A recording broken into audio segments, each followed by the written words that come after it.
What's up, everybody? This is David from Paradyme, where now equals tomorrow. We really thank you guys so far. If you've been tuning in, I think it's going to be a really good one. There's 10 challenges in this book that each of the members of Paradyme are going to discuss right after a brief summary of the chapter. Questions or connections or anything that you need, just hit us up. Information is in the description below, and we really hope you enjoy the show. Bread is of little use to the man who has betrayed his soul. Maybe you're the protagonist in your story, but like there's a million other people. All right, hey, welcome in everybody. We are discussing a new book this week titled Can't Hurt Me by David Goggins. First things first, we want to talk to David about why he chose this book. Nice. Yeah, Big Dave. Big Dave. I quite honestly just looked up books that would pair really well with what we were reading previously. And I looked up great people, and David Goggins popped up. And I watched the Joe Rogan interview that he did and kind of did some more research about who David Goggins is. Good couple interviews. Yeah. And That's crazy. I really want to learn everything that this man knows. David's Calvin. It's because they shared the same name. It's because it's. I looked up authors who their first name is David, and no, Definitely. yeah, this shit looks awesome. So, what really stood out to you about him? The victim losing the victim mentality. I think that's a really really important thing, and if that is like the most important thing for what he's saying, I think that's great for all of us to know, and it's important to be someone who isn't a victim and can really transform their life. Definitely. Yeah, especially in today's culture, everyone's a victim, right? Everybody's a victim. You're a loser not because of your own circumstances, because of like society or whatever. And when I saw the book cover, this shit looks awesome. You know, he's looking right at the person who's looking at the cover, and you could see this old, sort of faded out version of who David Goggins was prior. And look at the version of himself that he is like right in the front. He's just looks so like distinguished, and it looks like he's completely changed, transformed his life. Oh, yeah. I like how the former version of himself is behind him and faded away. Yeah. Yeah, isn't that so cool? I love that. Yeah, I thought it was really, really cool. And dude, just looking at the cover, that's a huge transformation. Right? You could just see it in his eyes. Yeah. Crazy. Can't wait till we dive into that whole. Yeah, he hasn't talked about it. I think he weighed like 300 pounds or something. Twice. 97, yeah. Dude, Big that's boy. wild. Hell yeah. All right, so we're discussing chapter 1. The title of this chapter was I Should Have Been a Statistic. So I want to know your guys' opinion about this chapter. Doesn't want to go first? I'll go first. Yeah, Go sure. ahead. Go first. I love the storytelling. Excellent storyteller, like Right. hands down. Like, well, because when I was reading it out loud, I felt like I was sitting in a movie. I felt like I was behind an actual theater, like a movie screen when I was reading it. Right. So I think just the essence of capturing the moment, like minute by minute, when he was with his mom and in the parking lot and driving up, and like that anxiousness when his dad is like waiting for him and he has to go home and take his clothes off, like just everything, the small details is really captures where he comes from and what he had to break as a child. Like, remember, he's only 6 years old, Right. working at a roller skating rink, working the front, doing everything. And like, when I was Till 6, 6 I don't even a.m. remember, like, I don't even remember being do what I was doing when I was 6. Like, and this man's breaking it down to like very fine detail. That's like, So it's very traumatic. You can tell it's like burned into his brain. Yeah. You know. So engraved. But I would say excellent book, excellent storyteller. Obviously, he's going to break down how he's overcome like a lot of challenges in life. But this is definitely a great introduction chapter on who David Goggins is and where he comes from. You know what I mean? Definitely. Yeah. So, how about you, John? For me, I love the way he just speaks in the book. It doesn't sound like it's an author. It sounds like he's talking to you because he uses some colorful language as he speaks, like he's talking, like we're having a conversation. I thought the read was very easy. I read the whole chapter in one sitting, which I typically don't do. Yeah. Because I was really enthralled in it. Like you said, it was like, you know, being watching a TV show or something. so far I'm really into it. I like how already from the start he shows that he's already lived a harder life than most people, and he's only 6 years old, right? Right. Yeah. So you're already kind of invested into the character. Definitely. Feel sorry for him, Well, like no, in the that's the beginning. whole thing. That's the whole thing. Yeah. He doesn't want to be. He's like, don't feel sorry for me. People have Yeah, it worse. I know, but you know, it immediately like catching the Sure. reader's attention. Oh, yeah. You're like, Sure. oh fuck, I thought Poor my kid. life was bad, Yep. Definitely. Yeah, it's Yeah. definitely- How about you, David? What do you think of the chapter? Same thing, man. Thought it was super great on all the detail that he provided, and I could tell it's going to be a really great story. Oh, yeah. Not just a book that's throwing out concepts to think about. Right. I really enjoy reading about people's lives, and I think his life is a great one. So I'm down. Yeah, definitely. Like same as John, I sat down and read it in one sitting. I remember my first time reading it, it was the same thing. Like I would read it all day, fall asleep, wake up, read it again. And because it is a really good story. And the whole thing about the first chapter, I think that was really interesting, and it's really on point to put in the beginning of the book. It's because he's laying out all the reasons why he could have a victim mentality, right? Yeah. I should have been a statistic. These are things that many people haven't gone through, and some people have, and some people have gone through things worse. But taking these things in, like I didn't have a childhood like that.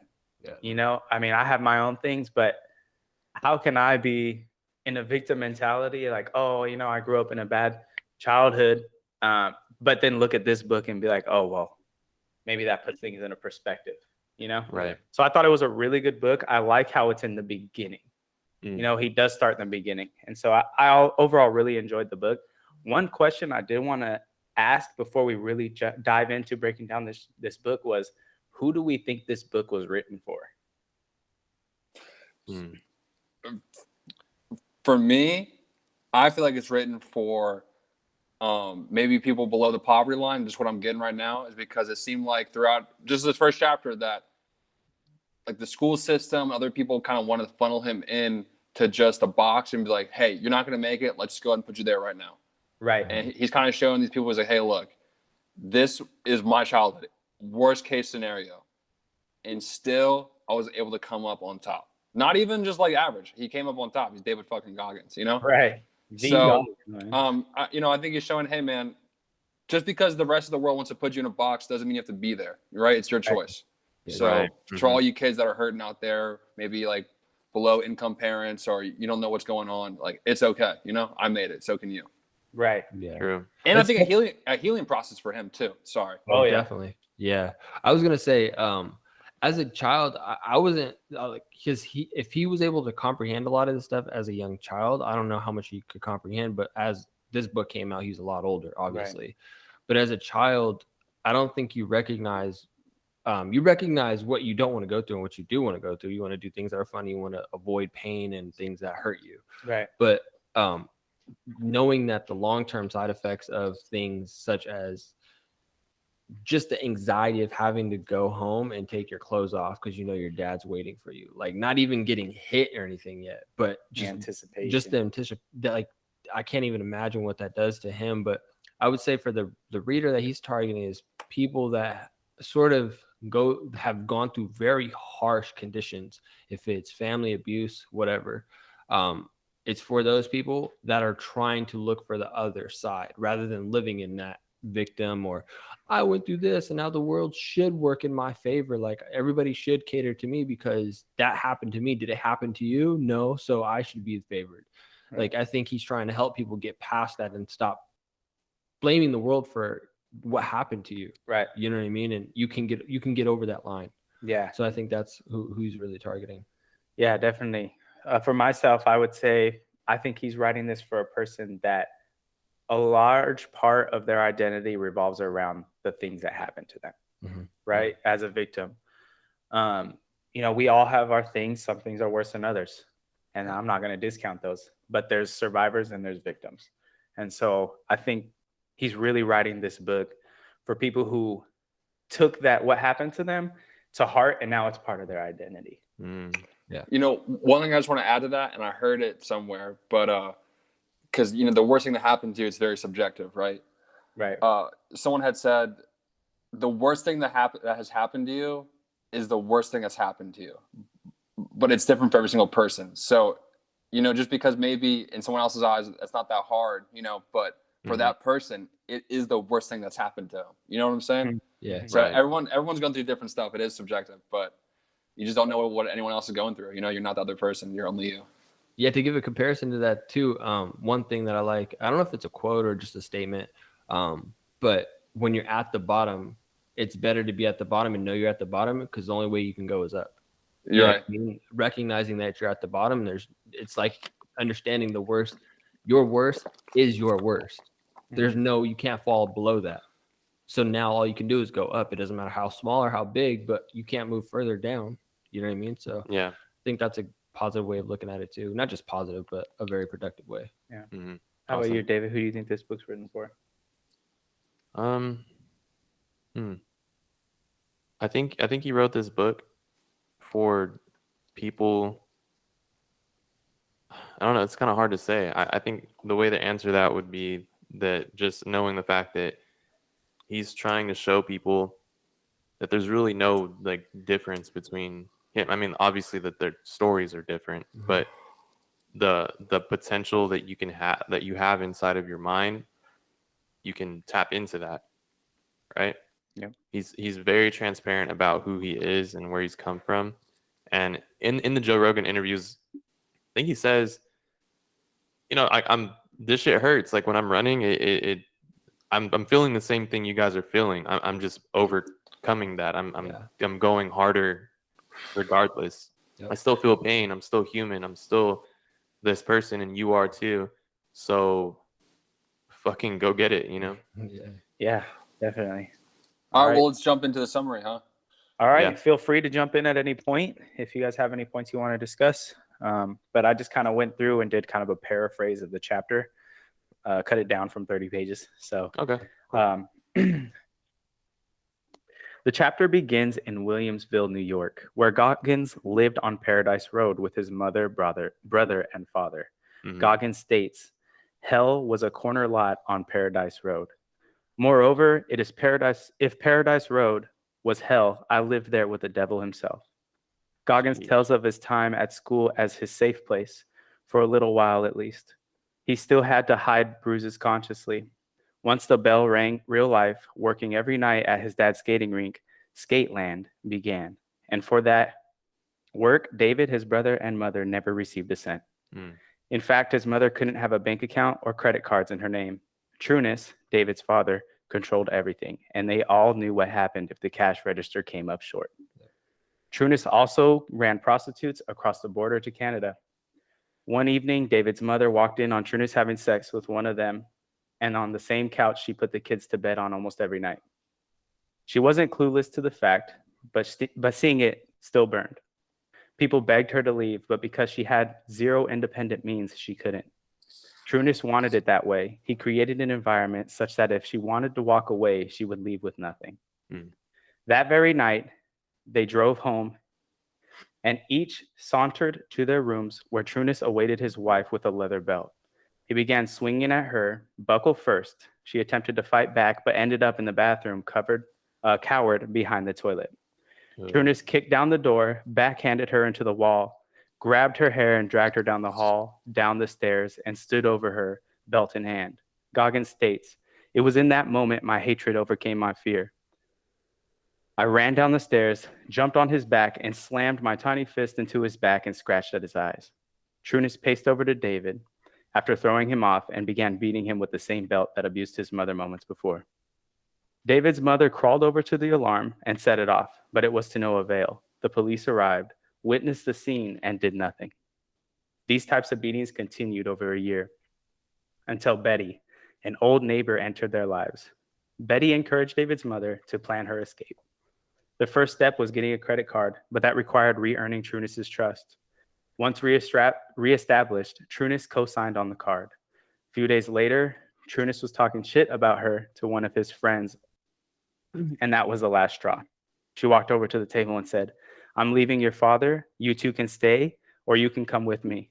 And with that, David, his brother, and mother escaped to Betty's house for a short period of time. Once their stint at Betty's house ended, they began their new life with David's grandparents in Brazil, Indiana, where David enrolled in 2nd and 3rd grade. Due to his past living standards, he was behind the other children, so school was a struggle. Mm. In 2nd grade, David met Sister Catherine, who put in the effort to catch David up. However, 3rd grade was taught by Miss D, who wanted him out of her class and enrolled into special school. To avoid this, David was enrolled in a therapy program to address his toxic stress. Short-lived, however, because both him and his mother both knew he didn't belong there with the other students. And with that, David began to cheat, furthering his downward spiral. But it allowed him to pass, which brings us to challenge 1, proposed by David Goggins. When you guys want to read challenge 1? One thing I want to add is reading that chapter, when he was talking about the sister, whatever, the one who like really helped him out, it made me a little bit emotional. Yeah. I was like that's what kids need. Just someone to be like, hey, we're going to take the time. I'm going to put some time into you. It's all going to be okay. Just that little bit, it changed him, right? Right. Because I think he even mentions, he goes, she's the one who taught me, don't judge a book by its cover. He goes, my dad used to smile all the time, and he was the devil. He goes, sister, what was her name again? Sister Catherine. Sister Catherine had a permanent scowl on her face, and she's the one who put in the most time with me. She actually cared. And I was like, that's real shit, bro. You know, Yeah. the devil hides behind like a smile, you know? Yeah. Very true. Yeah, it's interesting too to see the dichotomy of 2 different teachers, of one that's willing to sit there, put in the extra work to make sure you're at that point that you need to be in order to be successful at the next level. Yeah. And then getting to another teacher who's like, kind of just, here's the standards, here's what it is. If you don't fit it, you don't fit, get out, you know, and to see the response from a child between teacher A and teacher B. Yeah. That was a really interesting thing that he brought up in the chapter. And I'm sure one that resonates with you, John. Jeez. Yeah, even Jordan Peterson talks about that all the time. Kids and teenagers, they just need to be acknowledged. It doesn't take a lot. They need to know that they exist to other people, right? And it's just a simple like, hey, how's it going? Or even nice biking somebody. And you can take it as far as becoming a Miss Catherine for somebody else if you really want to help. Right. But it's gotten me excited to be a teacher, dude, to start this thing. I was like, I can make a difference. I can do this shit. I can fucking Yeah. exciting. Mm-hmm. Could be teaching the next Goggins, brother. Who fucking knows? Right. It's exciting. So I'll jump into the challenge thing. Okay. Go ahead and read it out. Do you want to read the challenge first? And Yeah. just so that our listeners know, and then I can jump into what I wrote down. Yeah, go for it. No, can you read it out? You're better at that. Oh, I'll read it. Okay. So challenge number 1, at the end of the chapter, he's giving how many? Do you guys know how many chapters there are? How many challenges there are going to be? I do I not. think it's in the beginning of the book. He mentions that there's going to be multiple challenges. Yeah. That's what we know. So at the end of every chapter, what we're going to do is go over each challenge, and we're going to. there's 10 of them. So there's going to be 10 challenges. 10 And we're going to challenges. go through and kind of just do what he's asking of us, and participate as a group, and so you guys can acknowledge what we put down as well. But the challenges, it starts off with, my bad cards arrived early and stuck around a while, but everyone gets challenged in life at some point. What is your bad hand? What kind of crap are you dealing with? Are you getting beaten, abused, bullied? Do you ever feel insecure? Maybe your limiting factor is you are growing up so supported and comfortable, you never push yourself. What are the current factors limiting your success? Is someone standing in your way at work or school? Are you underappreciated and overlooked for opportunities? What are the long odds you're up against right now? Are you standing in your own way? Break out a journal. If you don't have one, buy one or start one on your laptop, tablet, or in the notes app on your smartphone and write them all out in minute detail. Don't be bland with this assignment. I showed you every piece of my dirty laundry. If you were hurt or are still in harm's way, tell the story in full. Give your pain shape. Absorb its power because you are about to flip that pain on its head. You will use your story. The list of excuses, these very good reasons why you shouldn't amount to anything. To fulfill your ultimate success. Sounds fun, right? Yeah, it won't be. But don't worry about it. Don't worry about that yet. We'll get there. For now, just take inventory. Once you have your list, share it wherever you want. And then he goes into how you can share it. You can share it through social media or share it with a group like this, or just keep it privately. So the challenge being breaking out a journal and taking inventory of your limiting beliefs, Are you comfortable? Are you pushing yourself? I have a look. Hey, stop. John, you can get into what you wrote for what you believe your limiting factors, or however you took it. Yeah. So and tell me how you broke it down too. I just started writing in kind of similar fashion to how he was telling his story. So I'll just read what I put down. I just go, as a young kid, I remember being bullied. For starters, in elementary school and really up to middle school, I had a stutter. In grade school, they made me go to a speech therapist. She had told me that I could speak fine. I just needed to slow down and give my speech time to keep up with my fast mind. Even today, when I start getting excited, I talk fast and mumble. I always look back and remember her tip, and it always helps. So obviously, as a young kid, you get made fun of for having a stutter. On top of that, in the second grade, I was held back. It ended up being the best thing for me now as an adult, because if I hadn't been held back, I wouldn't have made the lifelong friends I have now. Regardless, as a young kid, having a stutter and being held back didn't help my self-confidence. But those were hurdles I had to overcome. But in the end, I think it helped mold me. I knew I had to work harder to be even in a position to compete with people who are naturally greater than me, and work even harder than that to try to be better than them. That, plus with my parents' teachings of hard work and principles, have helped shape me into adulthood. My hurdles right now, transitioning into a new career, highly tech-driven, where up until now I've not needed to know or use any tech skills for my career. While my peers were using computers and laptops as a daily exercise for school and making it second nature for them, I have let that skill go untouched. Now in the school system, I've been put into a position where I either do or fail. Learning these skills so far has been a challenge, but I'm actively trying to adapt instead of giving up like some of the older teachers in the program. I want to succeed and show the school why they bid on the right horse. So that's what I'm working on right now. Cool. Nice. Great breakdown. I have a question for you. Sure. So what is your paradigm on this bad hand or current factors that are limiting your growth? So you describe your bad hand initially where you got held back and you had a stutter. So what is your paradigm, or how do you view that?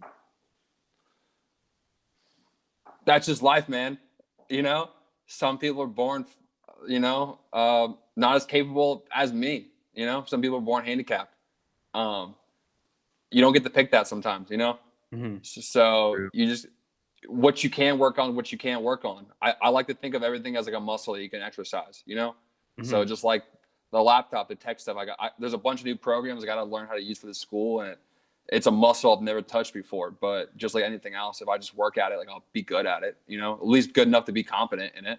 Just like the rest of my life, I feel like people have always been naturally better than me at a lot of things. But if I just work at it, then I can be as good as anybody I want to be, you know? Mm-hmm. So awesome. So you look at it kind of like as a challenge, huh? I just, no, not even as a challenge. It's like maybe sometimes if there's someone that I like to compete, if there's someone who I think is great, I do like to challenge them. Yes. Yeah. Hell yeah, man. That's awesome. Alrighty. Who's next? Anybody want to go next? Who's next? I can go next. So I broke it down. I just chose specific questions that I can apply to my life. Like, so I put, do you feel insecure? Does your comfort zone stop you from growing? And then I broke it down to another section. What is limiting your growth and success? And are you standing in your own way? And so I started with the insecure question first, because I think a lot of insecurity comes from just how I was raised in general. I believe my insecurity comes from not knowing or the lack of guidance on proper education going that will prevent me from achieving what I want in life. Meaning, I think still there? Yeah, I'm still here. Okay, cool. I believe like how I grew up was I didn't have a lot of discipline. I could just do whatever I want. And I think that really really hurt me the most in life is because now I'm getting older, that lack of discipline of not doing homework, being able to go outside is sort of catching up to where now I have to reprogram my mind and reprogram myself to be disciplined and stay, like if it's, for example, the gym. If I want to get to a specific physique, I have to build enough discipline on diet, and I never was taught that as a young child because I was raised by a single parent.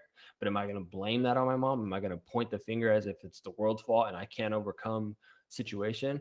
No, I can recognize, and I think that's what this challenge is sort of helping people do, is recognize, where did you get this belief on you are insecure? Maybe that's why I work out. Maybe I don't want to, like, I look at people like my brother, for instance. I don't want to say that I don't want to be like that, but I also have told myself that I want to look good. I want to feel good all the time for the rest of my life. You know what I mean? And I know that doesn't go down the path of mistreating yourself and mistreating your health. So the proper education being health, or just education in general, being disciplined, and then also financially. My mom had a really rough life. Like, we have a good family, you know what I mean? But it was nothing to where I was guided on, oh, Devin, when you get a job, you should be putting your money over here, to understand that, like, you don't want to be working this job your whole life. You don't want to be comfortable. You want to always be pushing yourself. I was never taught that as a young child. I was always taught, get a job, get benefits, and you're set. You're good. And just keep showing up for that job. Keep getting more hours. Keep getting overtime. Bust your ass, bust your ass, bust your ass. When does it ever stop? Does it ever stop? Or do we do that until we die? You know what I mean? So I think that's what I was trying to seek within myself. And I'm starting to find that, but it's just taking a little bit longer. I wish it would have come a little bit faster, but it is what it is. It's like John said, it's life. And then moving into, does comfort stop me from growing? Absolutely. I think comfort is what everybody leans into. If it's your regular day-to-day waking up, if it's your job, if it's your physical health, I think we lean into comfortability. John's not there. Hold on. Continue. Okay. If we lean into our comfort, I think our brains are programmed to do that. I think our brains are programming us to lean into our comfortable state, because that's what we know to be the highest success rate, as far as we know, as our individual self. You know what I mean? Our brain it's programmed. If you've done this once and you succeeded at it, you went up and made these friends. Why not just keep those friends? Why not just stay? You got friends. Why? You know what I mean? To keep it organized, you know what I mean? Keep it to where you feel comfortable and you're strong in that circle. I think we all lean into that. How I break out of that is, if I feel as if I'm getting too comfortable, I would like to think that I'm pushing myself in the, I guess you think of a tipping balance or a scale, pushing myself to take more risk. If it's just, I think what the comfort thing, why people don't want to be uncomfortable, is because there's that thing of embarrassment that this might not work and I might feel ashamed and someone can make fun of me. I think a lot of people are afraid of that. And even myself, I'm afraid. I don't want to be made fun. I don't want to be, but I think we all have to kind of fall 100 times to succeed once. Right. You know what I mean? So, I mean, think of the baby that's learning how to walk. It's with every aspect of our lives, from when you're a baby to when you go to school and make friends and get a new job. It's everything. Right. Can we do a mic check real quick? Sorry. Can you guys hear me? Yeah. Yep. Can hear you. Yeah. You know, the embarrassed thing, I was thinking about, even on the most like primal instinct of how to go pick up girls, like get girls, get a girlfriend. You gotta put yourself in a position to almost be embarrassed, because there's a high probability that the girl says no to you. Yeah. Like, I went to the bar last night and I was shooting shots, dude. I was shooting shots. And like, a girl's like, "Ooh, sorry, baby. Like, I'm engaged." I was like, "That's sick, bro. Good for you." That's sick, bro. But like, you gotta go shoot some shots, dude. You got, there's a layup somewhere. I just haven't made it. You know what I'm saying? Like, I want to. You think Steph Curry was a 40% shooter coming out the womb? Yeah, exactly. He had to chuck shots up all day. So to all you young men out there, or women, don't be afraid to shoot your shots. You know, you never know what you're gonna get. Shoot that shot. That's a conversation within talking about the girls approaching men, and I had an older woman approach me last night. Not the shot I want sent at me, but it was a shot. It was flattering. I was like, "Thank you." Yeah, but wrapping mine up, I think limiting my growth and success, and then my standing in my own way. I believe 100%. No one else is standing in my way. No one else is preventing me from achieving what I want to achieve. I think it is 100%, maybe 101 and 2% that it's me. It's no one else. There's no one else standing that's oh, you can't get this job because I said you can't get this. Nah, I'm gonna figure out how to get a job that you're not there. You know what I mean? So, or if it's working out, like who prevents me from waking up? Who prevents me from not going to the gym or going to the gym? It's all me. Or even going to work, dude. I mean, really? It's not like your boss wakes you up and drags you out of bed and goes, let's go to work. Like, you make that conscious decision to go to work, you know? Yeah. In that, when I hear people talk, oh, I have work tomorrow. Well, it sounds like you're enslaved to that job. You know, you could quit if you don't like it. You can go find another job, but oh no, I can't because I can't, or because of this, or I won't be able to find. No one's telling you to do anything. You're making those conscious choices. And so I think my own personal belief, I think everybody is their own worst enemy. Is everybody 100%. like you're the only person that's standing in That's your why way. David Goggins says your mind is a liar. Yeah. You know? I mean, when I heard that phrase, it made me really think about what is my mind telling me, and how can I kind of work on that connection between my mind and body, to where I have more power over my mind because I'm doing things to get rid of that voice. Yeah. It's really, really interesting. Anybody else wanted to? Or? You want me to go first? I'll go. Okay. So it's kind of weird to I really like this challenge because it feels sort of uncomfortable. Oh, yeah. And it makes you really think about your life, you know, and how you're raised and whatnot. Definitely didn't have it like David Goggins bad, you know. I think a lot of what's up. Like, are you kidding me? Fuck, compared to that, my life was the shit. You know what I'm saying? Like, Yeah, dude. I feel like I'm like, dude, I don't even feel like complaining. Dead ass. Like, holy shit. Unicorns and Skittles, bro. but, you know, like I was saying, it's subjective, you know? So It is, yeah. Very subjective. I guess when I heard insecurity, I think that really stuck out to me because growing up I was pretty insecure. Looking at the way I was raised, I think I was fed that I was weak at a really young age, and then that stuck with me. I remember getting bullied in school for, you know, being skinny or being the smallest kid, or just someone that was really easy to pick on because I didn't really know how to defend myself or stand up for myself against people. Got bullied pretty bad at this like daycare that I went to, and I just felt like I was always the weakest person in the room at all times, like physically, and I couldn't stand up to nobody. And I think that was something, you know, I was dealt that bad hand, but it was more so I kind of at a young age just let that stuff really get to me, and it carried on through, you know, like high school. And when I started skating, I think that put a little bit of perspective into my life to really, you know, take some pain and know that I wasn't weak, and I kind of have to set my own standards for myself. But even after that, there's still some parts of me that, you know, feel that insecurity, or that led to being not confident with myself. And you know, I'm working on it. I feel a lot better. I feel like I'm actually way more confident, and that was something more internally that I had to figure out. But that's one thing I thought of.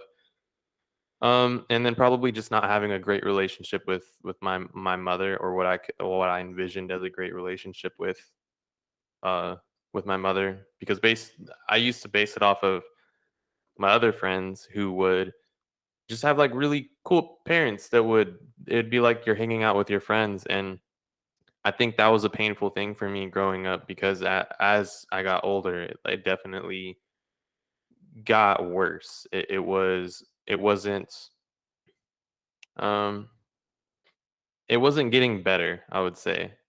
Things are better now, but I think that was a bad kind of hand. It's like maybe my mom wasn't prepared to emotionally connect with me, or even sometimes my little brother, and that's fine. It's, you know, I mean, that happens a lot. You know, parents that kind of, it's just a little bit of a weird toxic home environment. But that was definitely something that I had to pull the reins on, and really handle that. Yeah. And even David Goggins says, you know, you don't want to live your life like hating. Be 'Cause resentful. yeah, or letting that feeling of resent grow inside of you. And I realized that recently. I don't want to like die just like hating what could have been or what wasn't or whatever. I don't never hate my mom. I love her. But it's okay that we didn't really have a great relationship. It's totally fine. You know what I mean? We work on it. It's Mhm. okay. It's gonna be all right. And yeah, it that was something I had to sort of overcome. But that if my pain can take form, it would come from me being insecure about my body, the way that I was raised, and just not having a great relationship with my parent or my mom, and that's what I guess the pain that is involved with that. Yeah. And yeah. Working on some. One thing, can I probe on you, David? Hmm.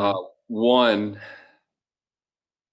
has the gym helped you regain some confidence or earn more confidence within yourself?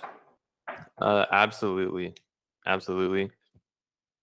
And I always do this thing where I want to tell people, Please start going to the gym. Just do something physical, and I promise you, it's gonna it's gonna feel weird at first, but you really start to learn some shit about yourself. And I think David Goggins said that in an interview. Like when you're experiencing pain and shit gets real, you're hurting, you really find out who you are. Well, we'll probably find out more in the book, but if I'm not mistaken, I'm pretty sure working out was like his saving grace.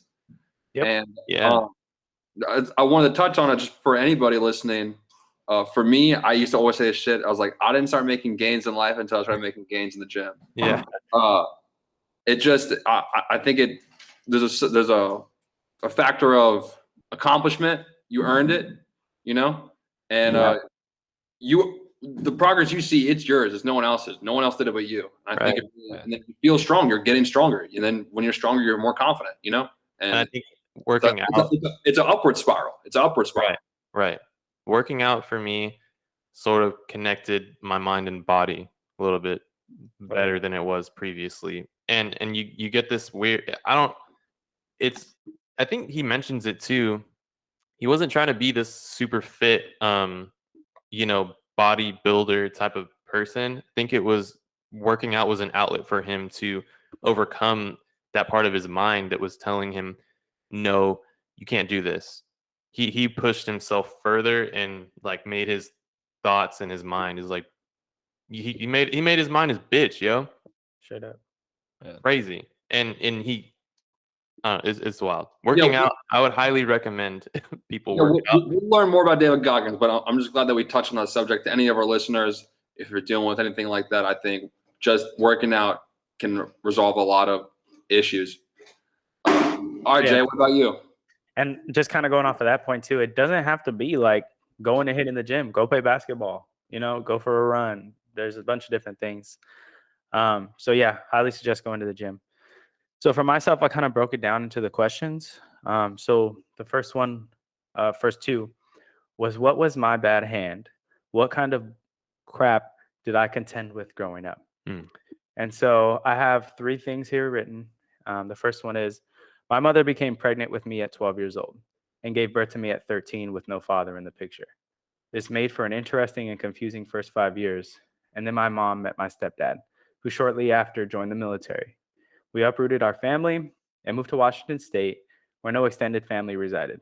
My father was deployed 2 times for 2-year-long stints, so things changed quite often. So I've actually said this before. I should have been a statistic because men that grow up with no dad typically don't end up successful. Mhm. The percentages are extremely low. They're against you. Yeah, so the percentages are against you. And so if I wanted to, I could use that as a reason to be a victim, Mhm. right? I could be like, oh, I didn't grow up with a dad. My first like 6-7 years, I wasn't destined to be great, so I'll just accept that, you know. Um, that there's a lot inside of having a dad, and so I would say my mom meeting my stepdad was one of the greatest things that happened to me. He provided a lot of structure in my life and discipline that I didn't have beforehand. That's not to say there wasn't times of like my parents were thinking about splitting up at one point, and I remember the thought in my head crossed my mind like I'm gonna act a fool when my dad leaves. And so like there's genuinely like a lot that comes with having a dad. Yeah. And so to anybody listening that has kids and is a man, be a man and be a dad. Because it'll put statistically your son or your daughter in a much better place in life. Provide structure and discipline for that child. Yeah. My next one is one of the things I struggled with growing up was being an outcast to multiple communities. To Mexicans, I was too white, and to whites, I was too brown.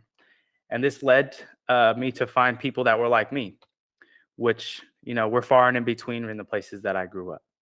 While difficult, this led me to a quick understanding that my identity was more than my ethnicity. And, I look around in the world nowadays, and I think a lot of people wrap their identity up in their ethnicity, right? Like, oh, I'm white, I'm Mexican, I'm black. Like, that's not, it's a part of who you are, but that is not your identity. Your identity is your character. I'm a human being, bro. Right. And I think Martin Luther King said it the best is you don't judge a man by the color of his skin, you judge it by the content of his character.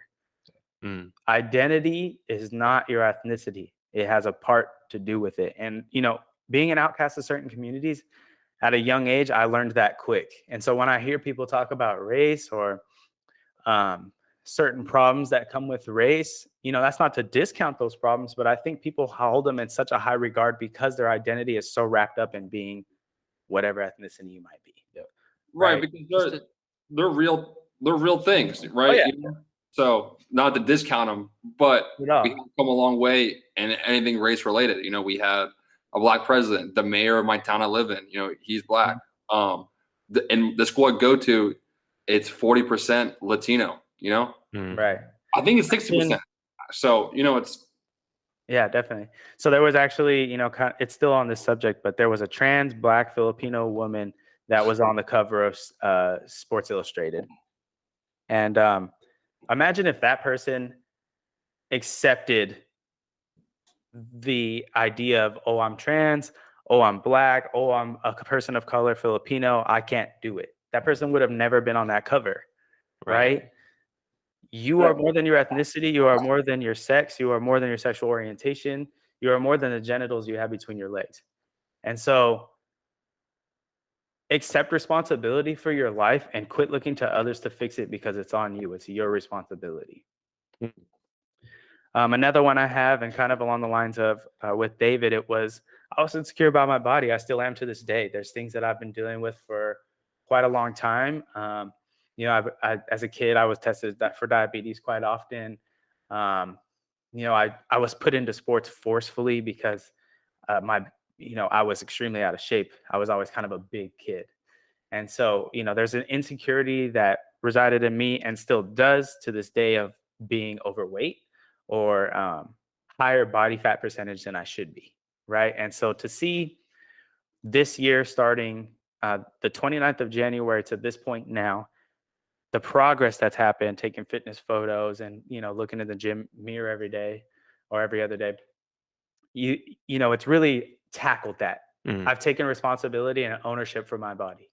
And so seeing and feeling the difference has really improved my mental space. It's improved my insecurity, a way of addressing insecurity.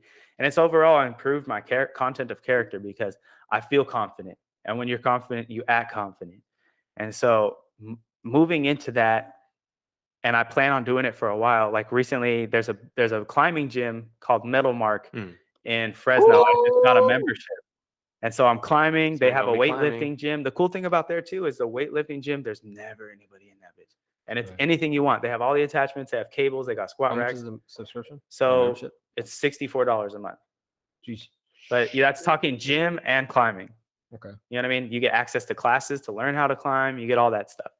And you can bring people for free. So it's Let's go. It's really beneficial. I'm excited. I want you guys to come. I think it would be really, really fun. I have like a lot of the equipment. You can rent the shoes there. It's an opportunity to have fun exercise, Yeah. you know, just like basketball. It was so much fun, Jay, when Mimi did it with PD in Colorado. It was so much fun, dude. Right. And it was because of that I got the membership. Like I have friends that just moved down from Washington State who did climbing. And so Aurora is a master's student. That's my compatriot underneath. We call him our graduate advisors. So John Wakabayashi, who I'm going to be doing an interview with here soon, he brought Aurora in and they climbed in Washington State. And they were wondering where the nearest climbing gym was. So I took on a Meadowmark and we climbed. And then they were like, dude, you got to get a membership because we're going to be doing this. So Monday I'm going and they have a gym in there, everything you need. And so it's really, really exciting. I'm looking forward to it. I'd love to continue playing basketball and just building this active lifestyle Yeah. that That's can sick. address the insecurity that I have. Yeah. So And those you're gonna are- make it fun too. Oh yeah, That's seriously. just- Climbing, dude, a like challenge. literally 2 days afterwards, I was like, my forearms, like, dude, my Yo, the- forearms felt like a clenched fist, like for 2 days. I'm not even joking. It was crazy. Yeah, Yeah. them climber girls about to climb all over you. You know what I'm saying? This guy. This guy. But yeah, I mean, those were things that if I really wanted to, could sit in the back of my head or in the front of my head and be like, I'm a victim of these problems, therefore I can't do this. Right. Yeah.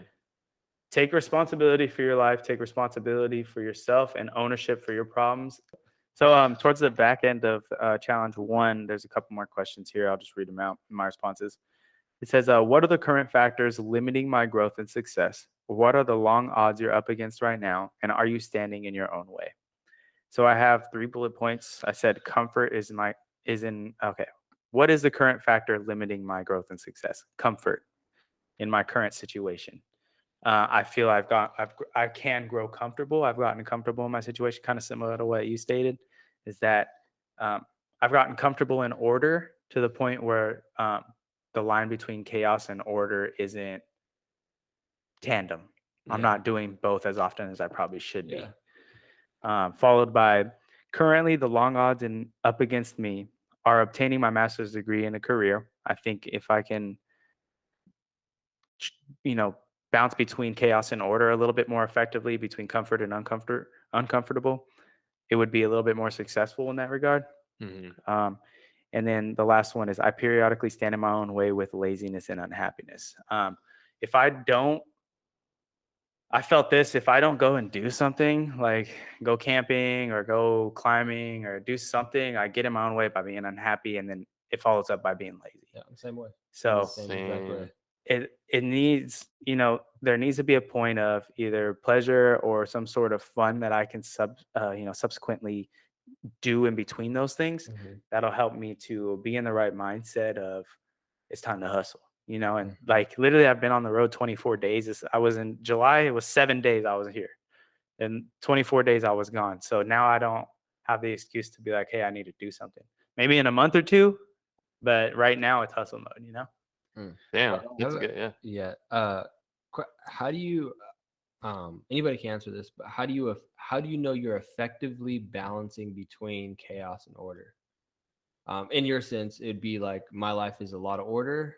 I would like a little bit of chaos, but then you said when I get unhappy or feeling lazy, And the negative this feedback is- loop so starts. I have my answer. I'll give my answer as well, but do you know that you're effectively balanced between order and chaos, or is that just always unknown? Personally, for me, that's why I'm trying the climbing gym, right? Like the gym had become kind of mundane. Not that I didn't like doing it, because it is something I enjoy, but it was the same thing over and over and over and over again. And that's kind of why I'm introducing, because I can still work out and do that same routine at that gym, but now I can introduce climbing. Or before, that week I was back from that trip after John, I was playing basketball almost every day. So I had to switch things up and kind of keep things fresh and new. And that kind of kept me in the space where I can venture into new stuff with, being a scientist at school and, looking into careers and stuff, Nice. doing this for the podcast clips and stuff like that.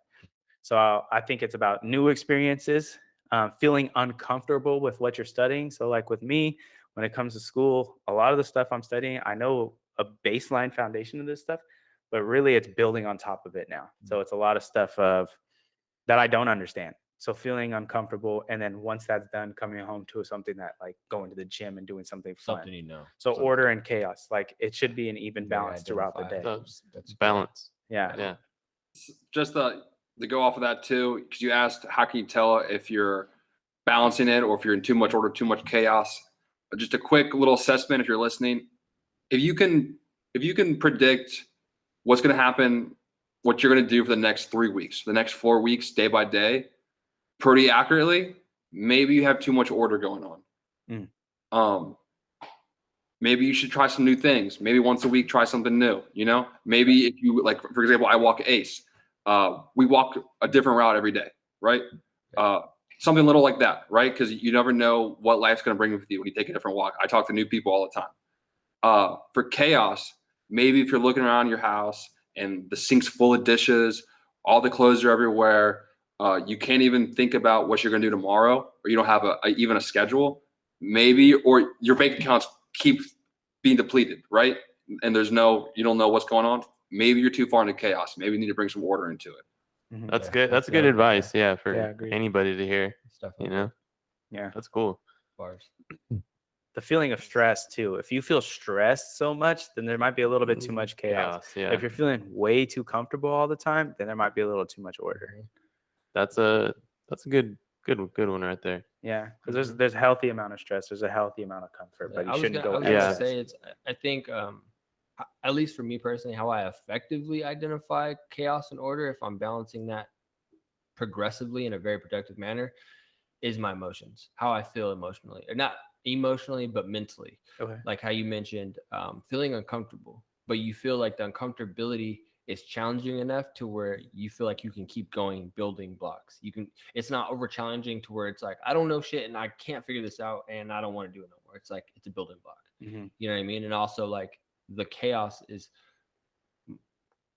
I'm able to identify once I'm too far in that is because I get really stressed out. I get really like, fuck, like I just need to be doing something, or productive, not just doing something, not just fun, but I need to be productive. So that's personally how I like can identify when I'm in that order and chaos. Definitely.